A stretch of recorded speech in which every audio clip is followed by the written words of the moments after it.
Although there's been a little bit of a slowdown in the real estate retail market, it's still very much a seller's market. So today I'm going to explain to you guys the difference between a seller's market and a buyer's market. And I'll also give you guys some tips on how to wholesale properties more efficiently in this seller's market, how to make your offer stand out. Now, the first thing you have to know in a buyer's market, that's when there's, more people that are looking to sell their property than people that are looking to buy their property. So the people that are out there, buying properties are going to get a good deal on the actual property itself because there's an influx of sellers, right? Now, on the flip side of things, in the seller's market, there are more people looking to buy property than there is, people looking to sell property. So there's a shortage of inventory. So that being said, that's kind of what we're in right now, what we've been in for, quite some time.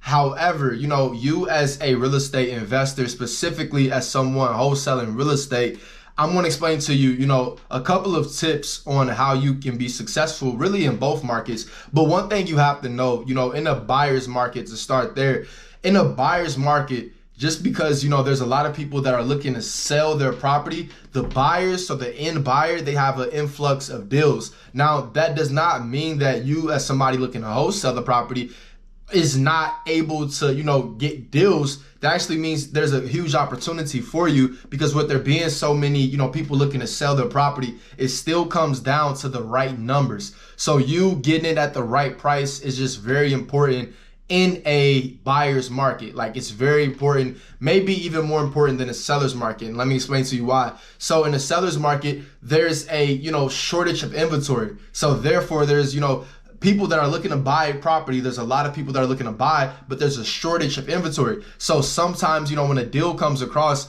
it may not fully make sense for that end buyer, but there's a shortage of inventory. So they're going to buy it anyway, just because they want to have a deal and it's below, somewhat below market price, even though it's a bit speculative. So that's why, you as a, real estate wholesaler, you're somebody, wholesaling real estate, you will be able to, when you come across a deal in a seller's market, it's like even more valuable. Like, it's very valuable because it's a shortage of inventory. So you may be able to sell it higher than even what you were able to sell it in a buyer's market. Now, I'm speaking about buyers and sellers market like they just flip back and forth. They don't really just flip back and forth like on a day-to-day basis. You can have a buyers and sellers market even in certain neighborhoods, or within certain cities within a different state, right? So one state could, in one city in a certain state, there can be a buyer's market. In a different city, there can be a seller's market. So just know your market, have knowledge of the inventory and, the market trends in your area. That way you'll be most successful. But for the most part, like I said, we are in a seller's market throughout, vast majority of the country. So the way, I found, when I first got into real estate investing, I first got in 2018. And it was in the beginning, basically, not in the beginning, but it was very much in the seller's market, right? So when I first got in, there were people who were telling me like, man, if you were around back in 2012 and 2011, there was so easy to get a wholesale deal. There was so much properties out here because it was a buyer's market back then, right? So now in the seller's market, that being said, the certain techniques and things that I practiced, things that I noticed anyway, people were telling me the major differences that they noticed as well from back then was that, obviously, like I told you, there was a shortage of inventory. They said it was so easy to get a deal back in 2011 and, 2010, 2012, because there was so much property on the market. You can just basically walk across a deal and wholesale it, right? If you were aware of the technique. So the shortage of inventory was a big thing, right? And also the sellers being more, privy to, they can get more money if they sold it on the market, right? Because it's a shortage of inventory. Whereas back in 2011, 2012 in the buyer's market, it was a situation where the seller was,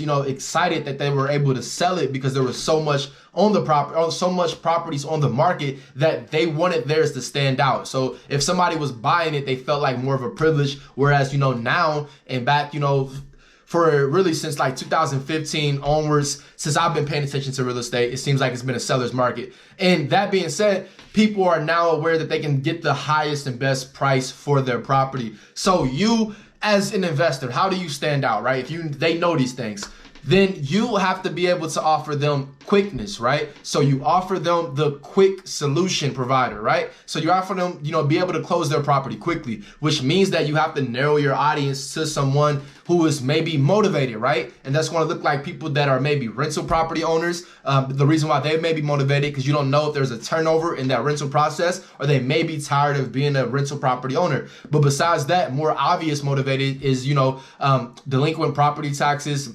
foreclosures, those type of things, code violations, all those kind of things are people who may be distressed as well. And also people who are for sale by owners who've had their property on the market for 30 plus days.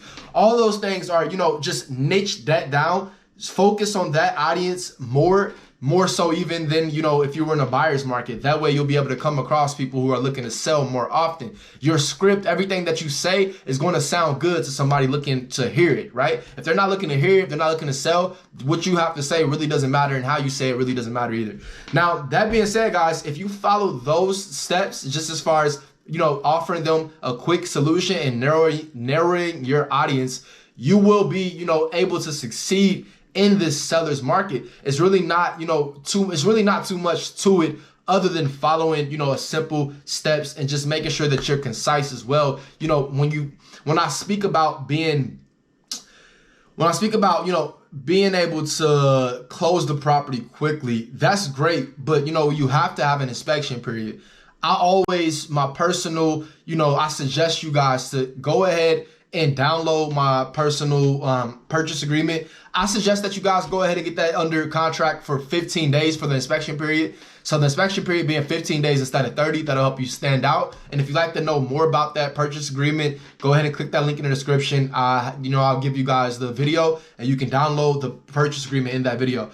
So you being able to have a quick inspection period is going to help you stand out than other investors. That also, plays into the whole idea of you closing them quickly, which is going to be within 30 days, right? So all of that being said, guys, as you can see, you're the person who offers them the quick solution, and you're concise. So you're not going to go back and, try to drop it $20,000. You do great numbers beforehand. That way you can build a great reputation. Okay.